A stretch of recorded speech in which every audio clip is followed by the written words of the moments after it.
ഇവാഞ്ചലിയും അനുദിന സുവിശേഷ വിചിന്തനം. പെസഹ കാലം 2-ാം വാരം വെള്ളി. ക്രിസ്തുവിൽ എത്രയും സ്നേഹം നിറഞ്ഞവരെ, വിശുദ്ധ യോഹന്നാൻ്റെ സുവിശേഷം 6-ാം അധ്യായം 1 മുതൽ 15 വരെയുള്ള തിരുവചനങ്ങളാണ് ഇന്ന് തിരുസഭ നമുക്ക് വിചിന്തനത്തിനായി നൽകിയിരിക്കുന്നത്. യേശു അപ്പമെടുത്ത് കൃതജ്ഞതാ സ്തോത്രം ചെയ്ത് ജനങ്ങൾക്ക് നൽകുന്ന ഭാഗമാണ് ഇന്നത്തെ സുവിശേഷത്തിൽ നാം കാണുന്നത്. ശിഷ്യന്മാരുടെ പ്രത്യാശ ഇല്ലാത്ത അവസ്ഥ ഇന്നത്തെ സുവിശേഷത്തിൽ നമുക്ക് വ്യക്തമായി കാണുവാൻ സാധിക്കും. യേശുനാഥൻ കൂടെയുണ്ടെങ്കിൽ അസാധ്യമായി ഒന്നുമില്ല എന്ന് വിശ്വസിക്കുവാൻ യേശുവിൻ്റെ കൂടെ നടക്കുന്ന ശിഷ്യന്മാർക്ക് സാധിക്കുന്നില്ല.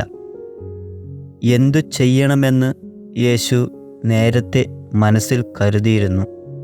എങ്കിലും യേശുനാഥൻ അവൻ്റെ ശിഷ്യന്മാരെ പരീക്ഷിക്കുവാനായിട്ട് ചോദിക്കുന്നുണ്ട്. ഇവർക്ക് ഭക്ഷിക്കുവാൻ നാം എവിടെ നിന്ന് അപ്പം വാങ്ങുമെന്ന്. സ്നേഹമുള്ളവരെ, നമ്മുടെയൊക്കെ അസാധ്യതകളെ സാധ്യതകളാക്കി മാറ്റുന്നവനാണ് നമ്മുടെ ദൈവം. യേശു പ്രവർത്തിച്ച അത്ഭുതങ്ങളെ എടുത്തു നോക്കുമ്പോൾ നമുക്ക് മനസ്സിലാകുന്ന കാര്യം അതുതന്നെയാണ്. എല്ലാം തന്നെ അസാധ്യതകളായിരുന്നു. എങ്കിലും അതെല്ലാം യേശു സാധ്യതകളാക്കി മാറ്റുന്നു. കാരണം അവൻ ദൈവപുത്രനാണ്. ദൈവത്തിന് അസാധ്യമായി ഒന്നുമില്ല. പലപ്പോഴും നാം ദൈവത്തോട് പ്രാർത്ഥിക്കാറുണ്ട് നമ്മുടെ ആവശ്യങ്ങൾ സാധിച്ചു തരുവാനായിട്ട്. പക്ഷേ ഒത്തിരി പ്രാർത്ഥിച്ചിട്ടും നമ്മുടെ പ്രാർത്ഥനകൾ ദൈവം ശ്രവിക്കാതെ ആകുമ്പോൾ നാം ദൈവത്തിലുള്ള പ്രത്യാശ നഷ്ടപ്പെടുത്താറുണ്ട്.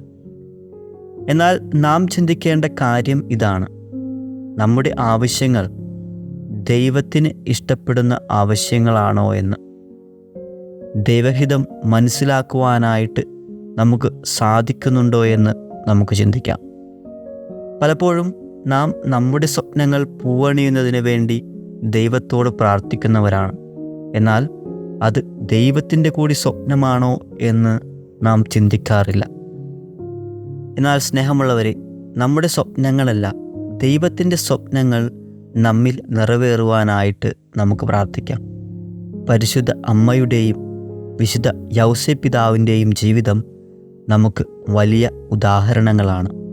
കാരണം ദൈവത്തിൻ്റെ സ്വപ്നങ്ങൾ പൂവണിയുന്നതിന് വേണ്ടി തങ്ങളുടെ സ്വപ്നങ്ങളെ മാറ്റിവെച്ച വ്യക്തികളാണ് പരിശുദ്ധ കന്യകാമറിയവും വിശുദ്ധ യൗസേപ്പിതാവും.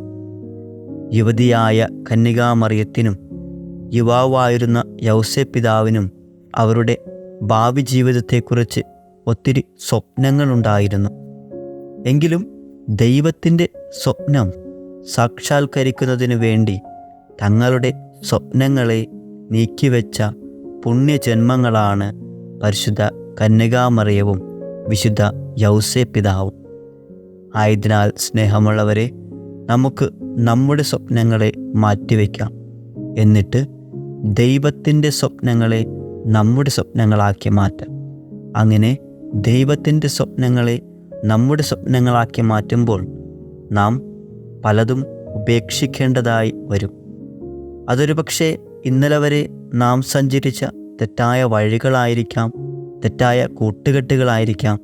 എന്തുതന്നെ ആയാലും ദൈവത്തിന് വേണ്ടി നമുക്ക് എല്ലാം ഉപേക്ഷിക്കാൻ തയ്യാറാകാം.